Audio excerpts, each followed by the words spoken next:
We dismiss history at our peril. Liberty Nation Radio with Mark Angelides. If you believe one side, democracy is on the ballot. If you believe the other, economic rack and ruin lies ahead for America. And it'll all be decided in just a few days as voters head to the polls. Welcome back to Liberty Nation's Midterm Election Special here on the Radio America Network. I'm your host, Mark Angelides. On today's special edition, we'll be having some unique panel discussions on the electoral pitfalls, the prognostications, and the import of minority voters. We'll also be talking about Supreme Court Justice Clarence Thomas and his railings against affirmative action. I'd like to say a special hello to our listeners out in Park Hills, Missouri on KFMO 1240 AM. Thanks for being here and part of the team. Remember, this show is proudly sponsored by LibertyNation.com, where you can access podcasts, breaking news, analysis, and a range of biting and brilliant shows to whet your appetite for freedom and your fondness for the great American Constitution. It seems that something is going wrong in the Democrat camp as we approach the final days of the midterm season. From missing the message to disastrous polling, is it too late to right the listing ship? Well, to figure that out, we're joined by not one, but two political analysts, longtime host of this here Liberty Nation radio show, Tim Donner, and Liberty Nation's chief political correspondent, Mr. Graham J. Noble. Welcome aboard, gents. Thanks so much. Good to be here, Mark.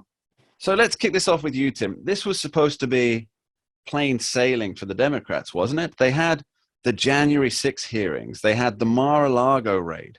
And yet the polls show danger and heartbreak dead ahead. What happened? Well, the only people that thought there was clear sailing were Democrats themselves, who were gaslighting not only the American people, but themselves into thinking that something like January 6th was uppermost in people's minds when they're getting ready to vote. They thought that abortion would turn the election around their way. And in the summer, with what I call a summer issue, they did gain some ground. But predictably, as people get closer to the actual election, they care about the things that affect them every single day. The cost of living, gas prices, food prices, going to the grocery store. Every time they spend a dime, people are reminded of this raging inflation. And Mark, here's the thing. For anybody younger than me and Graham, they've never encountered inflation. They don't know what it means. It hasn't been an issue since 1980, really. And people are not dealing with it well. And as the days dwindled down, it's pretty obvious that kitchen table issues are deciding this election, and it's not looking good for Democrats.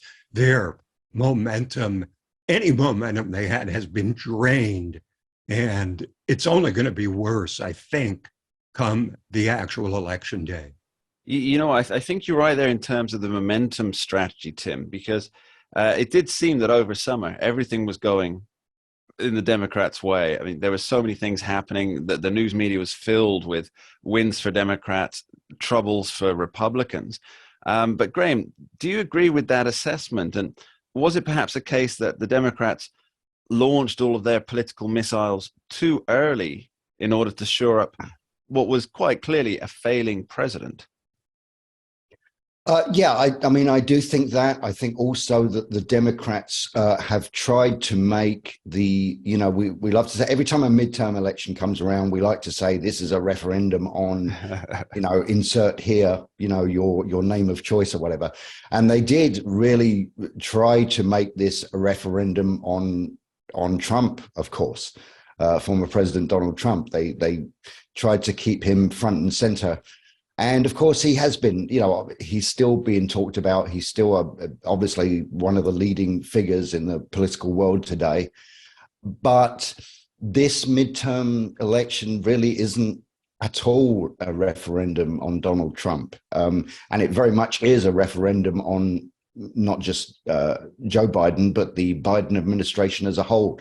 And while yes, obviously, the economy, as James Carville famously coined the term, it's the economy stupid. It always is, but it's more than that. The Democrats have thrown everything at the wall over the last couple of years to see what would stick. All of their crazy progressive policies, they've thrown them all out there. And of course, as a result, we've had the crime problem, the border problem. So yes, it's the kitchen table issues, but there's so many other. It's the cultural. I believe the cultural war figures very strongly also in this election. Didn't Barack Obama tell us that the cultural war didn't exist? I'm sure that was a thing just a few short months ago. Well, now what they're doing is they're saying they don't want to engage in silly culture wars. They're so out of touch that they're gaslighting themselves about what people care about. I did an article on LibertyNation.com in this week before the election saying that the Democrats' closing argument consists of January 6th and socialism and abortion. They think that, there are some of those famously fickle, independent women who sway back and forth from one election to another, who may think that the ability that they've been stripped of to have a constitutional right to abortion, and the fact that they now have to inconvenience themselves for a once-in-a-lifetime procedure and perhaps travel to the half of the country where abortion is not only legal but welcome, that's more important than what they're paying for their cost of living, with staggering price increases, with a crime wave, with a border basically dissolving under Democratic rule. These are the things people care about. They're long since past January 6th, and they can readdress that issue come 2020, the 2024 cycle. But people do not care about it now. But the Democrats don't seem to understand that. Yeah, it seems that there's a certain zeitgeist going across the nation, Graham. What's your take on it? Yeah, absolutely. I mean, I agree with what Tim said. I also find it interesting that just a couple of days ago, there was an article published in The Atlantic, kind of opinion piece that said, I read this. we need to move on from the response to the pandemic, and all the shutdowns and people losing their jobs, and particularly kids being kept out of school for so long. We need to now just forget about all of that. We didn't know at the time. We were acting on bad information, and we didn't understand the science. and now we're and so you can't blame anybody for that now. You can't blame Democrats for keeping the schools closed and this kind of thing. And there's an air of desperation about that. And I think Democrats now at the last moment are trying to rewrite a lot of recent history, by saying, oh no, we didn't talk about this, we didn't talk about that, we've never denied, we've never challenged previous election results where we lost certain elections, and we never cried defund the police during that's the right. We never did that. It was the Republicans that were anti-police, not us. Right. And Right. It's just they've literally tried to.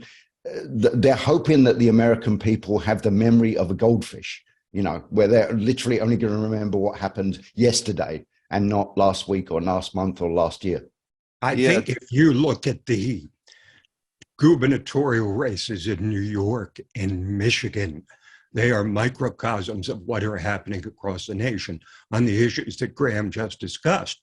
In New York, Kathy Hochul, the incumbent Democrat, had a lead as high as 24 points over the summer. She's now down to a statistical dead heat after she said in a debate with Lee Zeldin, who pointed out all the criminals who were let loose with the cashless bail policies, and went on to commit horrific crimes. Kathy Hochul said, I don't know why that's so important to you. I mean, how she can be that out of touch, that's why she's losing. And in Michigan, Gretchen Whitmer, who similarly had a seemingly insurmountable lead over the summer, I call her the COVID queen because she was associated with COVID lockdowns more closely than almost any other governor, except maybe Andrew Cuomo. Now, she just had a debate where she claimed that she closed the schools for 3 months.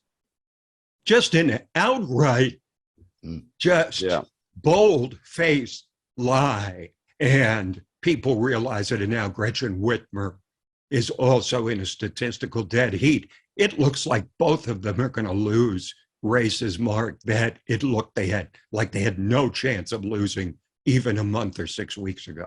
It seems to me that the Democratic Party as a whole is seeking to become, is it shriven by the electoral midterms? They hope that the past will be gone and they can be born afresh for 2 more years. I think shriveled might be the more potent and accurate term, because they're going to lose probably 30 seats in the House. And now Real Clear Politics is predicting a 4-seat pickup for the GOP. They're added New Hampshire to Nevada and Georgia and Arizona now as predicting pickups for the GOP to give them 54 seats instead of the 50 that they have now. So it's a train wreck for Democrats. Tim, we are going to dive into the prognostications and predictions after this short break.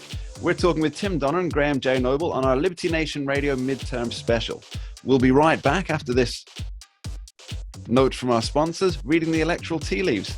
Don't go anywhere. We dismiss history at our peril. Liberty Nation Radio with Mark Angelides. Entertaining, informative, and just plain fun. Watch Liberty Nation's The Conservative 5. Produced by conservatives for conservatives. C5's The Left Free Zone. Hosted by Liberty Nation's Lisa K. Donner. Joined by a raucous, irreverent panel of authors. Deconstructing leftist narratives. Debating the hot topics. And remembering to laugh. Join the official conservative safe You only space. did that to piss Jeff off. Liberty Nation's The Conservative 5.